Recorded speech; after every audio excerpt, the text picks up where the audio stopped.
Hello, this is John from kevolveprogramming.com, and in this tutorial we're going to look at using your web context object to get parameters from your web.xml file.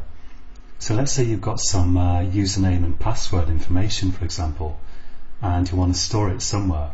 One solution to that is to put it in web.xml, and of course make sure that that's null accessible from outside your application. I've got this project that I set up which just demonstrated getting the servlet context. So we've got this servlet context object, and you can retrieve that in your servlet by calling get servlet context. Previously we've looked at how that's kind of an application-wide object that you can use for storing information on an application level. But here we're going to use it to retrieve a parameter from web.xml. So let's click on web.xml down here, and by default it opens with this XML editor, and I'm just going to right click in here and go to add child. In fact, let's select the web app root tag and right click and go to add child. And Eclipse actually, or at least in recent versions of Eclipse, it gives me the option here to specify a config param, which is very useful. So I'm going to go to a context param, so I'm going to select context param here, and if we expand that we can see that it's got a subtag param name and a subtag param value. So let's just save that and open it in the text editor so we can see what that looks like in a text view. So I'll right click web.xml and I'll go to open with text editor, and if we have a look down here we can see that here that has added this context param tag with two subtags. Now for param name here I'm going to specify let's say user name, and or let's call it something different, maybe like I don't know, admin name. That'll do. And let's specify something here, a value to retrieve. So that's going to be the key for this value, and that's going to be the value we're going to retrieve here.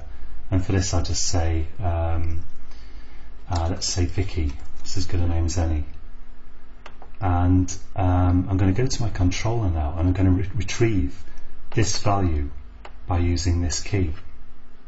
So I'm going to use this context object that I got by calling get servlet context, and I'm just going to say here string I think I call admin name, and admin name equals, and I'll say context.get init parameter. So it's pretty simple, and let's specify the key that I specified in this web.xml, which was admin name,